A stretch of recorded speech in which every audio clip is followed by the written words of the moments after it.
Good morning. So today I have a couple things to do and I thought I would bring you along.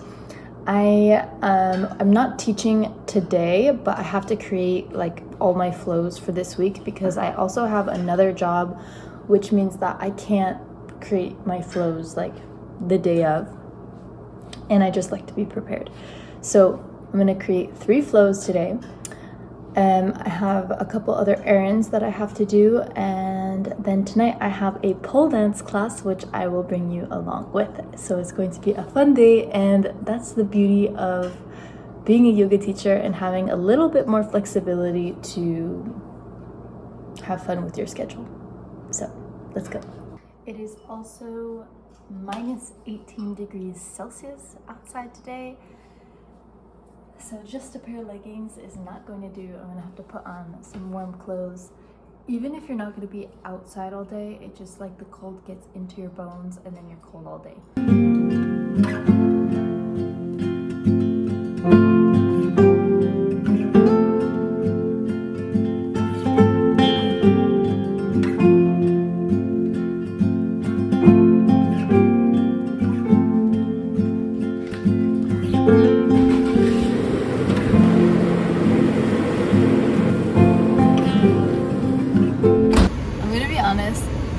Teaching yoga does not make the most money when you first start out.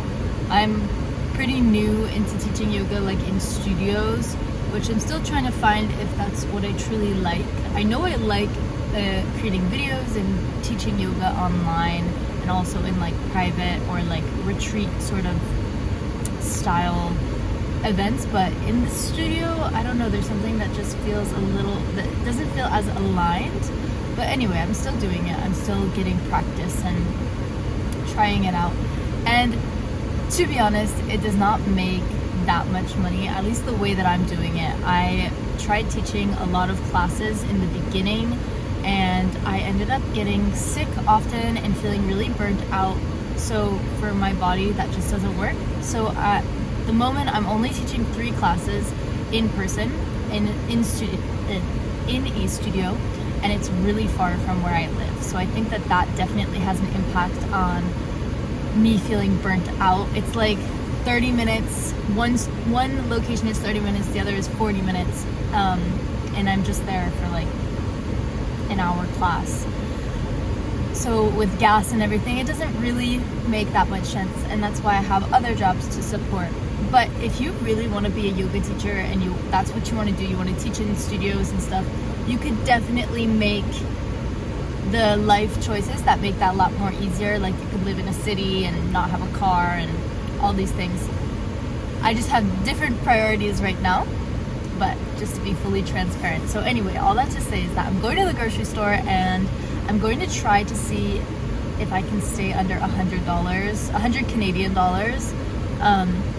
Because I am shopping for myself and my boyfriend, and we eat a lot of food, and we eat from home, like mostly. We never go out for food. So I try to make like all of our snacks and all of our like just good nourishing food so that we don't fall sick.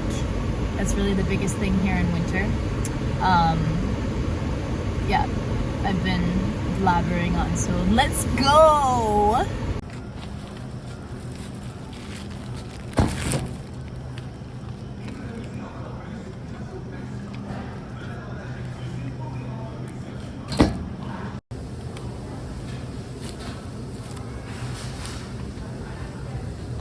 Okay, so I went a little bit over budget. I spent $130 about. That's done. I don't really like grocery shopping, but it's just crazy that I have to pay so much money for something that like I should just be growing in my yard, but it just feels weak. One day I'll be growing it all and I won't have to go to the grocery store.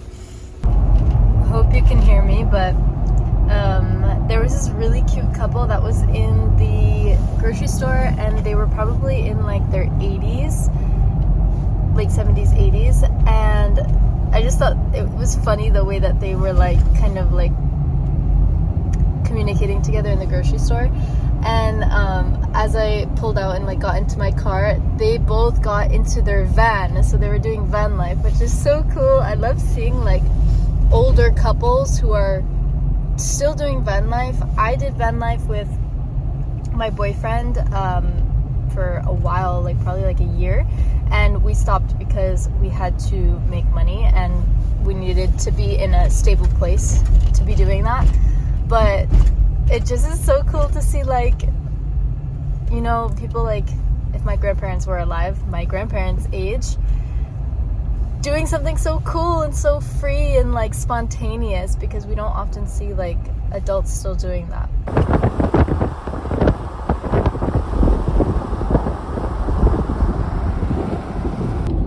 Let's see if I can show you this one spot where I'm right next to a lake. I'm right next to a river, but it freezes in the winter, obviously, because it's so cold here. And everyone puts little like houses on the lake or the river. Jesus Christ, I'm gonna be like repeating that all this time.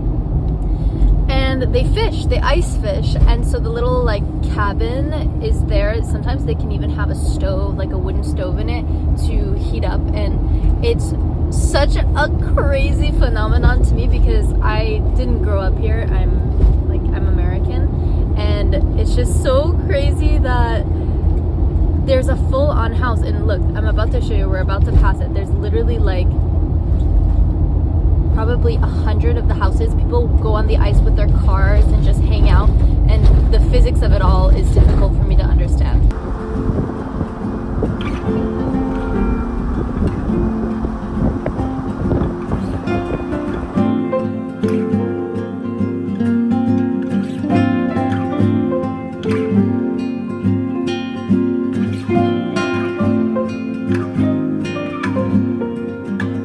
Everything that I got at the grocery store, literally everything comes in the most like inefficient amount of plastic. And I don't know if it's like that everywhere else, but I find that where I am in Canada, there is like no regard for being like eco-friendly. It's just everything's in plastic, everything's in like these nets, and you can't really get around it. Especially the organic stuff, which is really weird, because you're like, why can't I just have organic lemons free? Like, they come in their own packaging. They don't need this.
finished. I get to go to my pole dance class right now, which I'm really excited, but my yoga flow ended up taking me so much longer. I only got like not even one full one done, because this always happens where I go off into such a creative pursuit and then I am inefficient with my time.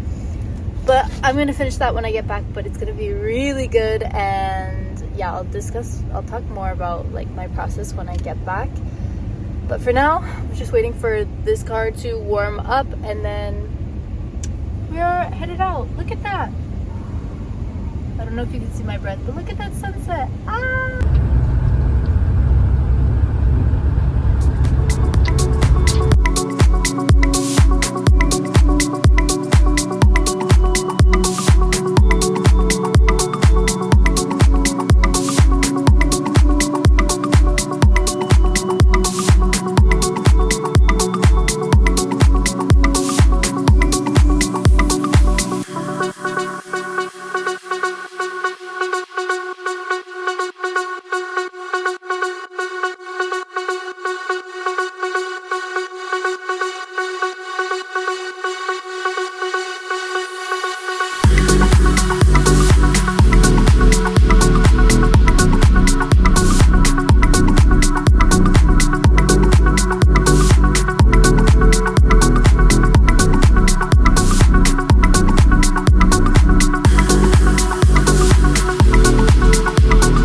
Back from my dance class. It was really fun, and it was difficult, but I like that because it's nice to be challenged in just any sort of like new type of movement. Yeah, if you hear stuff in the background, my boyfriend is talking with one of his friends. But right now I'm making dinner. I just threw something together there, a coconut curry with rice, and I need something for lunch tomorrow, so that's nice. I just make a big pot of it and then I bring it with me to work, and easy peasy. I wanted to talk about how I made my flow today, and I'm also curious, I think I might post a yoga video on YouTube with this exact flow or some sort of modification, maybe like a shortened version, because we all know that the vast percentage of YouTube video watchers do not have an attention span for an hour-long yoga video, which is sad, but who cares? We're gonna play to the audience here.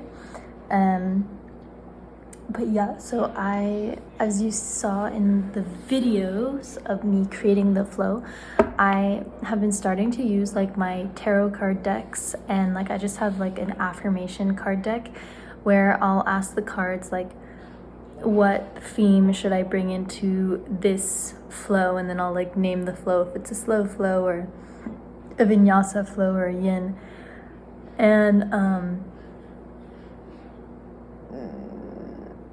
so tired. And then I will create from there, and I found that that has been helping me like not feel so burned out with my flows and with my like structure of teaching. And it's also like so cathartic and fun to create my flow when I put on my own music and I just sit down and really like dive into what the like themes have come up as like on the cards. And so for tomorrow I've created a mandala flow, because the first card that I pulled from my sacred geometry tarot card deck was all about like the mandalas of life, like the phases of life, and how like life just happens in phases. Like if you know like the Fibonacci sequence, or like that ever growing spiral, we see it in so many natural things, in a snail shell, in the way a fern grows, and this signifies just like the constant evolution and phases of life that we always go through. And we as humans, we are no different from nature, so we go through those phases too. And then I pulled another card, and it was just about like loving yourself and knowing that you're worthy to have the life that you desire. So my entire flow is like a flow based on lots of repetition and like growing, but it was like it's a process, and it builds on a sequence that we start at the beginning, and then at the end it's the same sort of movements, but just in more advanced postures. I'm really excited to teach it. And yeah, if you're a yoga teacher, or if you're not a yoga teacher and you're just interested, that's cool too. But if you're a yoga teacher and you find that you're like getting burnt out with your flows, or like making flows and whatnot, maybe that's just a me problem. Maybe I'm the only person that gets burnt out. But if you are, I like to make it like a ritual almost, or like some sort of like fun moment, because like there was a reason why you became a yoga teacher. There was a reason why you decided to go down that path, even if you didn't plan on teaching. There's something that drew you to yoga. So is there a way that you can incorporate that like aspect that you truly love about yoga in creating your flows? For me, it was just free flowing movement, kind of like a dance, but on a yoga mat with a little bit more structure. And so when I incorporate that into my process of making flows, I get super excited about what I'm making and super inspired, and it shows when I teach and with what I create. That's a lot of talking. I'm happy with how my day went today, and I'm happy I could bring you along and make a video out of it. I'm going to sip on my raspberry leaf tea and just relax while I wait for dinner to be ready, and then I'm gonna go to bed because I am so tired. So I will see you in another video. Thank you so much for watching.